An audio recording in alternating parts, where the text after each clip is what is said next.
Hello, welcome. In this video, we will discuss the current affairs of 19th May 2021. Let's go. Let's start the article. The first article is the somewhat relating to the Israel-Palestina conflict and India's role and the diplomacy of India in this perspective.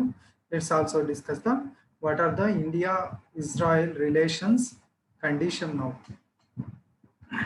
India reiterates its support for the Palestinian cause and its unwavering commitment to the two-state nations, two-state solution. That means India అనేది పాలస్తీనా కాజ్ని support చేస్తూ two state సొల్యూషన్ని formulate చేస్తుంది అనమాట.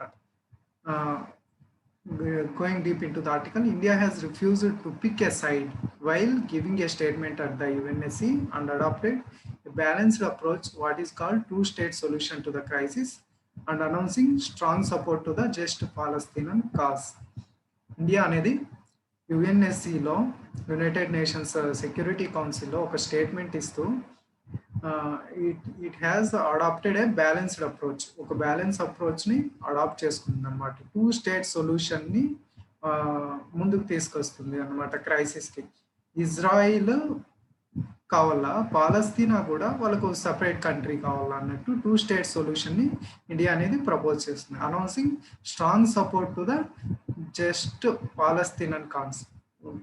పాలస్తీనాకి ఒక రకమైన న్యాయపరమైన కాజ్గా consider చేస్తూ పాలస్తీనాకు సపోర్ట్ చేస్తూ ఇజ్రాయెల్ కూడా సపోర్ట్ చేస్తుంది. So called diplomacy involved in this. Historically, India has supported the Palestinian cause. When we see after 1948, India voted against the creation of the Israel in 1948 in the UN General Assembly. Until 1992, India did not establish any diplomatic ties with the Israel. Only after 1992, India established formal relations with the Israel. However, Israel helped India in 1971 war as well as Kargil war. By 2013, India became the Israel's third largest trading partner in Asia. By 2013, India became the Israel's third largest partner of Asia. The proximity between India and Israel relations did not come at the cost of India's relationship with Palestine. That means India Israel మధ్య ఉన్న proximity అనేది పాలస్తీనాను India రిలేషన్షిప్ని దూరం చేసేంతగా ఉండదు అన్నట్టు two state సొల్యూషన్ని propose చేస్తున్నారు. మనం చూసుకున్నట్టయితే హిస్టారికల్గా India ఎలా చేస్తూ వస్తుందని 2003లో India voted for a UN resolution against the construction of West Bank wall by the Israel. 2003లో ఇండియా అనేది West Bank wall Israel construct చేస్తుంటే దానికి అపోజిషన్గా యుఎన్ రెజల్యూషన్లో ఓట్ చేసింది అనమాట ఇండియా అనేది. 2011 when we see it voted in favour of accepting Palestine as a full member of UNESCO. 2011లో యునెస్కోలో Palestine అనేది ఒక ఫుల్ మెంబర్గా యాక్ట్ కావాలన్నట్టు పాలస్తీనాకు ఫేవర్గా ఇండియా ఓటేసింది. In 2014, India supported an UNHRC resolution to probe Israel's offensive in the Gaza Stripలో ఇజ్రాయెల్ చేస్తున్నటువంటి ఒక అఫెన్సివ్ యాక్ట్కు యుఎన్హెచ్ఆర్సి తీసిన రెజల్యూషన్లో ఇండియా ప్రోబ్ని సపోర్ట్ చేస్తూ ఓట్ చేయడం జరిగిందన్నమాట. Later India decided to pursue a de-hyphenated policy with respect to its relations with Israel and Palestine. తర్వాత 2014 తర్వాత మోడీ పవర్లోకి వచ్చిన తర్వాత India decided to pursue a de-hyphenated policy with respect to the Israel and Palestine. What is this all about? De-hyphenation of relation means de-hyphenation is a de-linking with the two entities. Consider them as individuals. రెండింటిని రెండు ఇండివిజువల్గా చేసి రెండింటితోన delink కావడము. తర్వాత India relationship with Israel would stand on its own merits, independent, separate from India's relationship with the Israel. That means రెండు స్టేట్ని రెండు separate ఇష్యూస్గా చూస్తూ రెండు సైడ్ దేనికి సపోర్ట్ చేయకుండా డీహైఫనేటెడ్గా ఉండేది డీహైఫనేషన్ పాలసీ అనమాట. Dehyphenated policy certainly does not imply India shifting towards one party. Rather, it indicates new assertive, proactive foreign policy built on national insert. ఇది ఒక ఇండియా యొక్క ఫారిన్ పాలసీలో ఒక న్యూ ప్రొయాక్టివ్ అప్రోచ్ అని నేషనల్ ఇంట్రెస్ట్ని సపోర్ట్ చేస్తూ అన్నట్టు చెప్పుకోవచ్చు అనమాట. These all about India Palestine conflict. Coming to the India Israel relations, let's discuss the India Israel relations. The diplomatic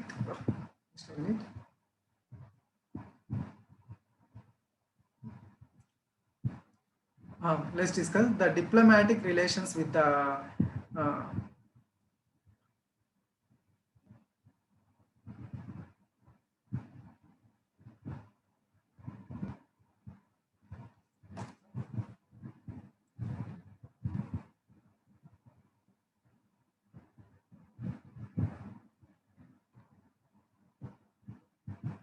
let's go.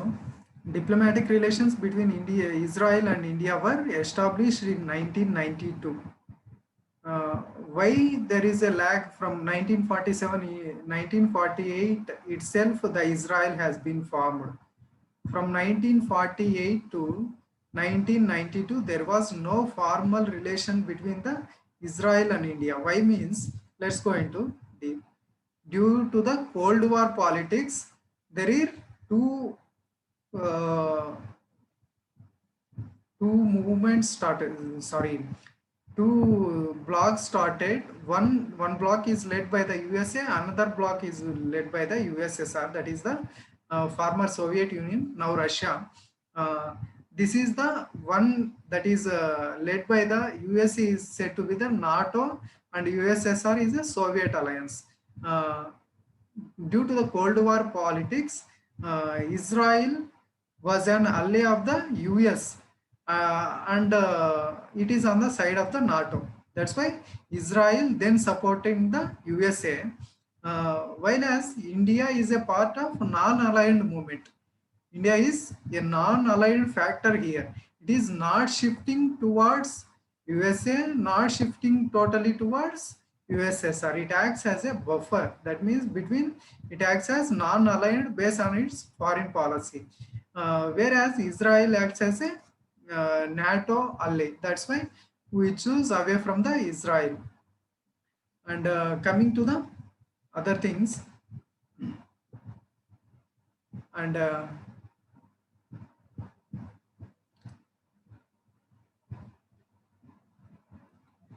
Israel provided, however, apart from this worsening of relationship between India and Israel, Israel provided intelligence during the Kargil conflict in 1999, and also provide disaster relief in some situations. And also in 1971 war, also Israel provided various support to the India. And also in 2001 Bhuj earthquake, in that situation, disaster relief has been given by the Israel to the India.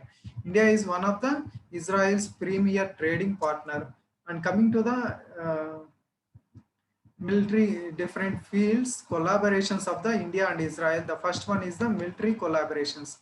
The radar and the surveillance equipment has been given for the military application to the India. Radar and surveillance equipment. And another one is the counter-insurgency training has been given to the India's anti-terror forces. Apart from it, from when we see from May 2014 to November 2014, after the election of the, after BJP coming to the power, under the leadership of the Prime Minister Narendra Modi, the Israel's exports more than $662 million worth Israeli weapons and defense items to the India. That is, has been hiked at once during 2014 military equipment purchases. And in wake of a strained relationship with China during July 2020, India announced various plans to purchase additional weapons from the Israel for the military purposes. And coming to the other collaboration, that is in agriculture, collaboration in the agriculture, when we see in 2018, an agriculture fund worth of $50 million has been started by both the nations, focused on the dairying, farming technology, and micro irrigation. This constituted the Indo-Israel Agriculture Project. This fund constitute the Indo-Israel Agriculture Project. And when we see uh, 10 centers of the excellence has been established so far, which are offering free training sessions to the farmers and efficient agriculture techniques. These all techniques has been proposed using the Israeli technological expertise. And in this technological expertise, various technologies including vertical farming, drip irrigation, and soil solarization has been discussed widely. And centers focusing on these centers focusing mainly on the production of the mangoes, tomatoes, pomegranates, and citrus fruits, development of the horticulture, all these things. And coming to the geography of the Israel, let's see deeply into the geography of the Israel. Uh, Israel is surrounded by, on the north side, it is surrounded by Lebanon. On the northeast, it is surrounded by Syria, and on the east side, it is surrounded by Jordan. On the western side, by Egypt, and here comes the Mediterranean Sea. And coming to the Israel, various parts of Israel. Israel is mainly contentious issue. Israel is here the Gaza Strip on the western side and West Bank on the eastern side. West Bank on the eastern side, Gaza Strip on the western side. These are the main contentious issues, and also the Golan Heights on the northeast side of the Israel. These are the major conflict zones of the three major conflict zones of the Israel. And in the West Bank area, there is present the Dead Sea. Dead Sea is shared its borders with both Israel and the Jordan. And Tel Aviv is situated here, which is the one of the major manufacturing hub in the Israel. And coming to the other things, that's all. Coming to the geography of the Israel, and coming to next article.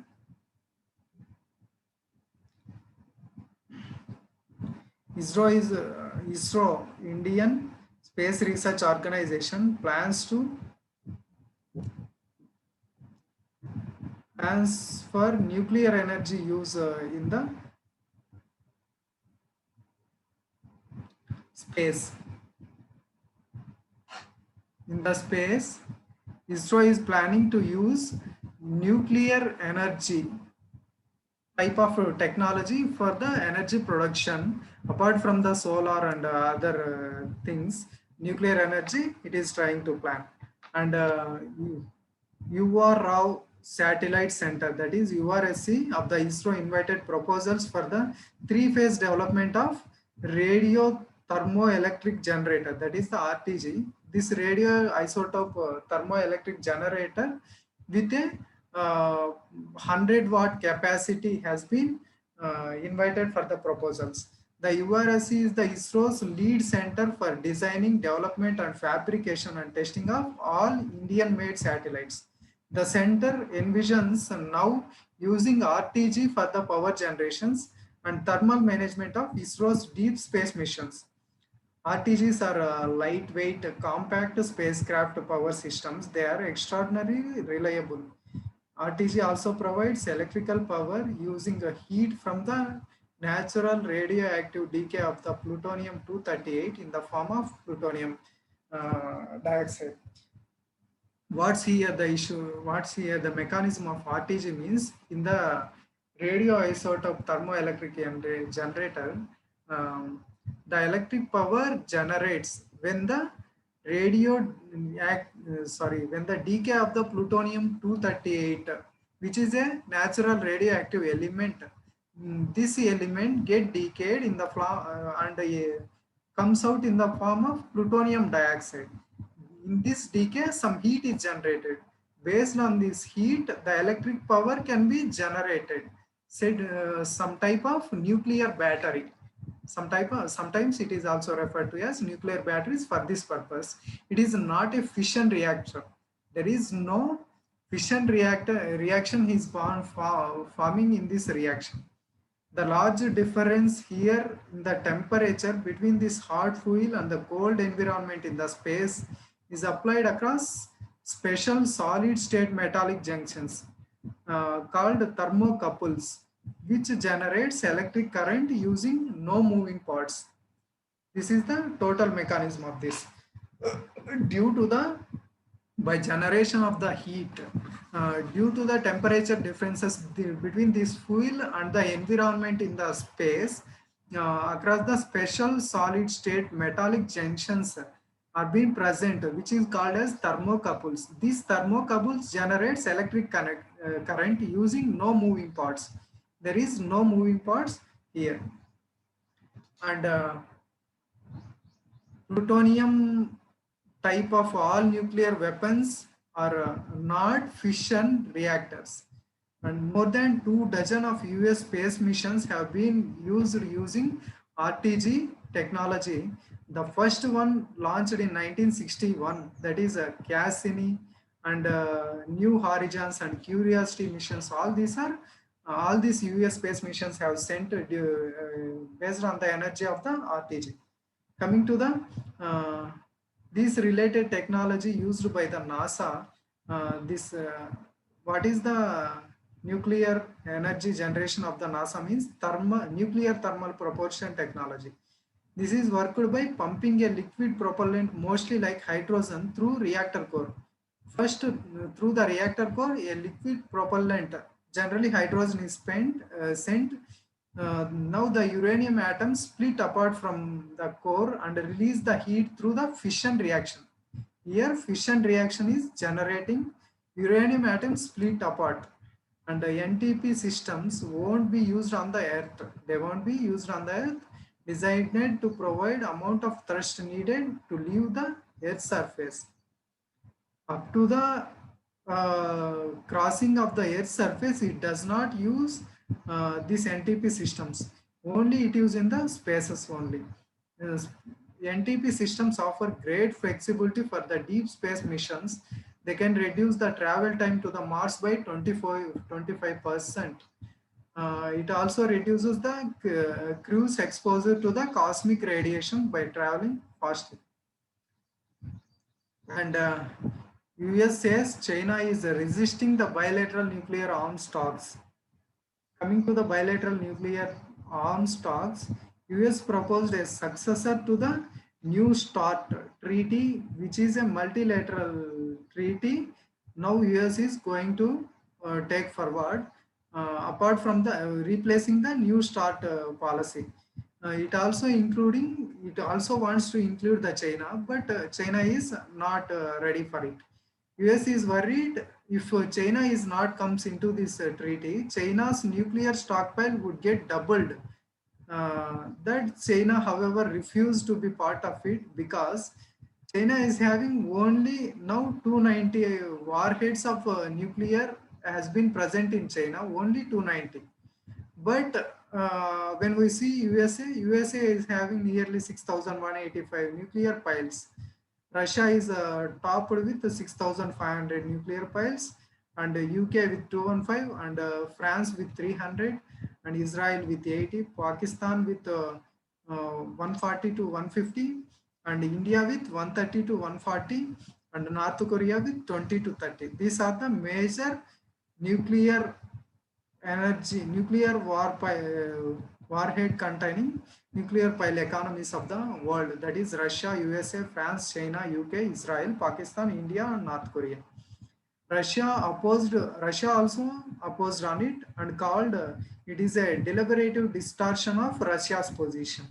It says that China's involvement in the treaty is confusing since limit of USA and Russia to 1,550 warheads each, whereas China estimated to have 290 warheads.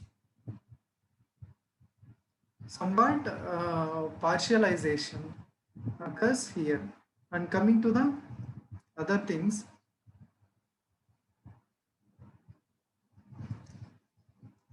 recently USA has extended New START nuclear arms control treaty with Russia for another 5 years. Uh, Treaty which first went into effect in 2011.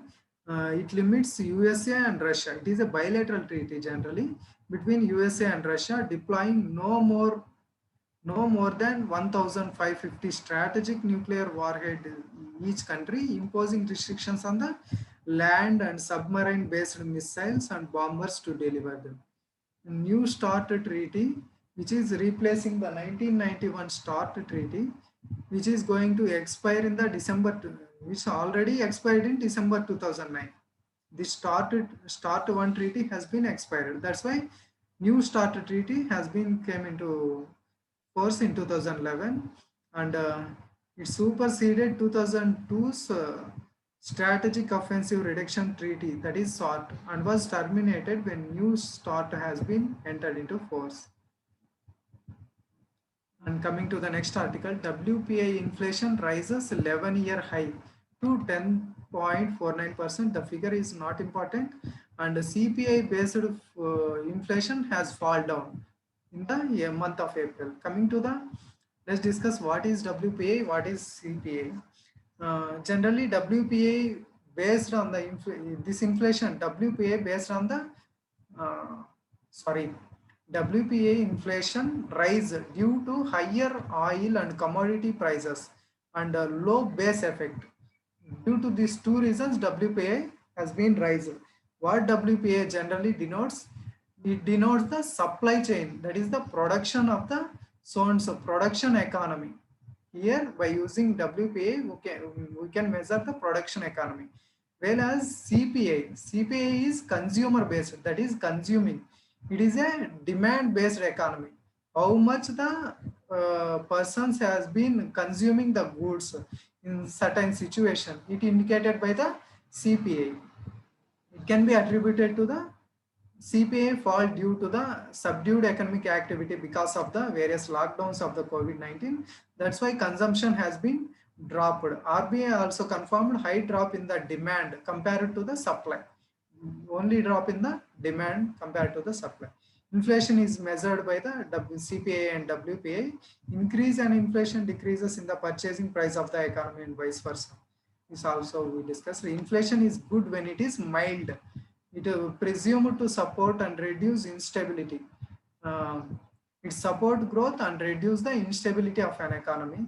When prices are going up, people want to buy now rather than these all things are not required. And low inflation will adversely impact sustainability of high levels of public and private debt. Low inflation will increase the debt of the public and private. And coming to the difference between the CPI and WPI, CPI measures changes in the price of the essential commodities at the consumer level. WPI notes changes in the producer level. The commodities considered for measuring the WPI are manufactured products. Generally, WPI is coming to, when we see the weightage of the WPI, it includes manufactured products 63.75%, and primary articles with 20.2%, and fuel and power include 14.23%. This is total 100% WPI products.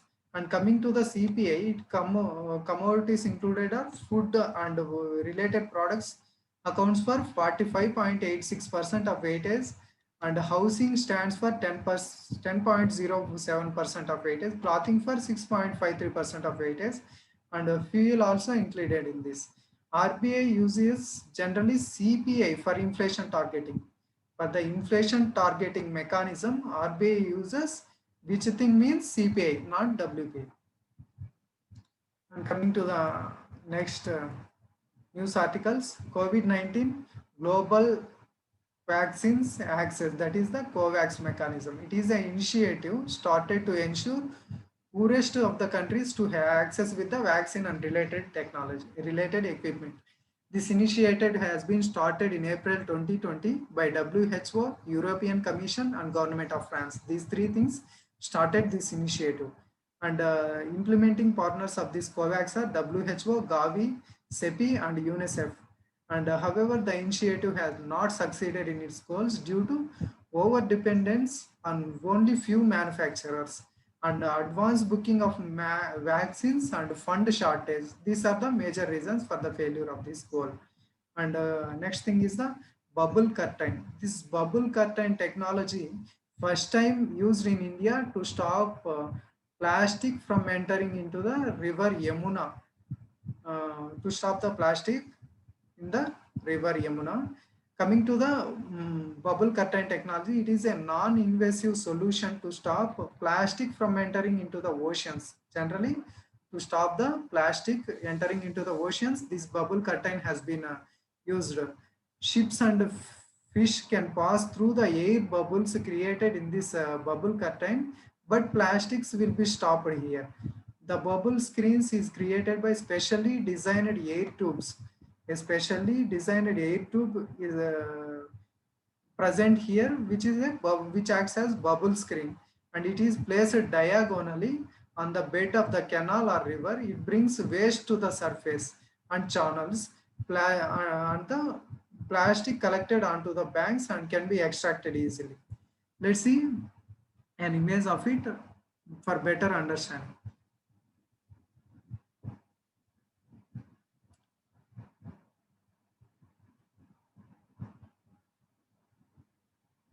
This is the bubble curtain. This bubble curtain installed here. This is the surface area.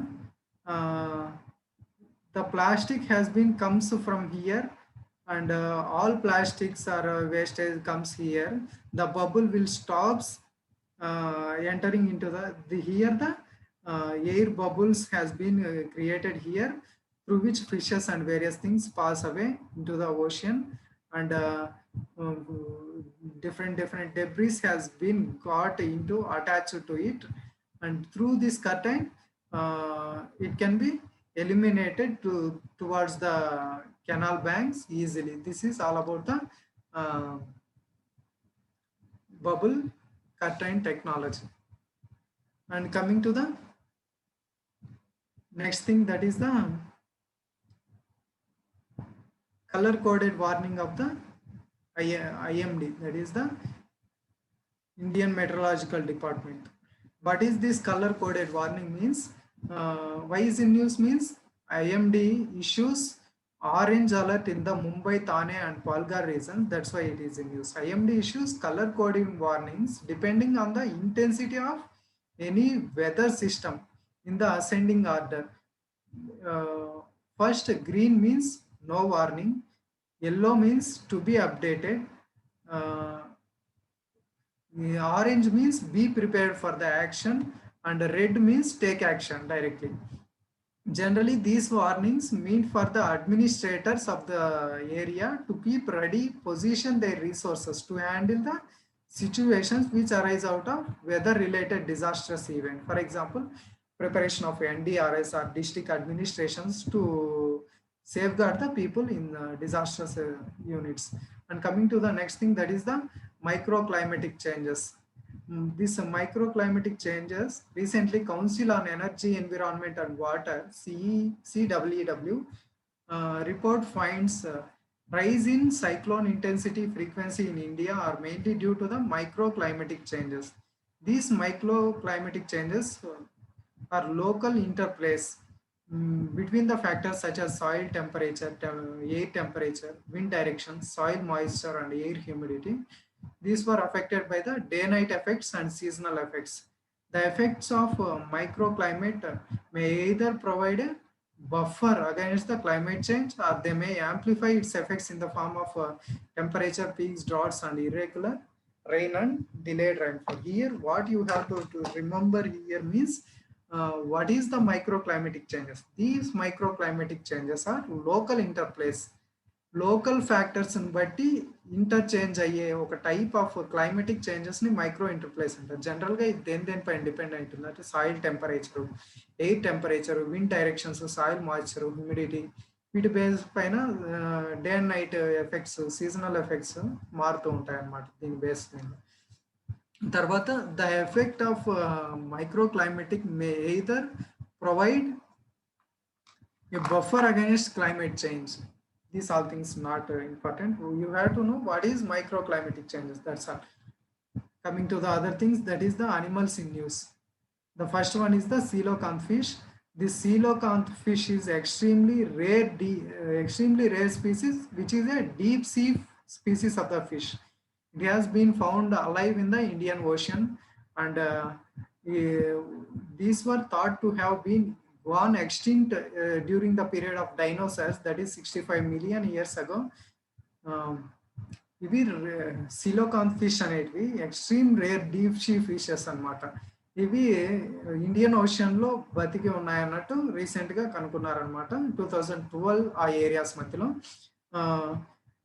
General గా అంతకుముందు ఈ species అనేవి extinct అయిపోయినాయి అనుకున్నారు dinosaurs తో పాటు 65 million years ago టైంలో. But they are now present. Two known species of coelacanth fish has been present. One in the lives near the Comoros Island off coast of East Africa. East Africa దగ్గరలో Comoros Island off coast లో ఒక species. Another species in the off coast of Sulawesi Islands of the Indonesia. Coming to the IUCN status. IUCN status of this coelacanth fish is critically endangered. When coming to the Sulawesi coelacanth, it is vulnerable. And coming to the another species, that is the Sigdas. Sigdas is also known as Broodex or Brooten.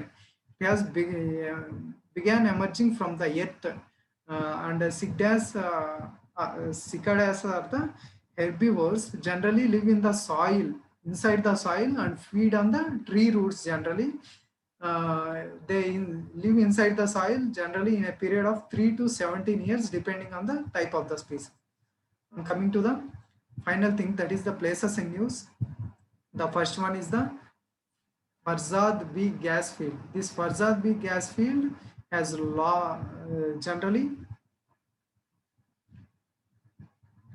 it is situated near the Saudi Arabia, between the it belongs to the Iran. This gas field has been discovered by the ONGC Videsh Limited in the year 2008. Near the Farsi Offspur, during the Farsi Offspur exploration block by this ONGC. This ONGC Videsh Limited is a foreign arm of the ONGC of India, and this is a natural gas field located in the Persian Gulf. It is one of the gained oil gas field. Why is this was in news means this Farzad B gas field has been given to the local company of the Iran by the Iran government. That's why ONGC Videsh Limited launched this gas field. And coming to the other places in use, Sudano-Sahelian zone. This Sudano-Sahelian zone is generally related to the Africa continent zones.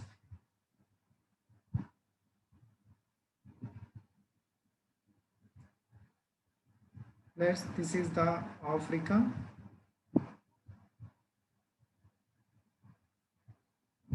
This is the Africa.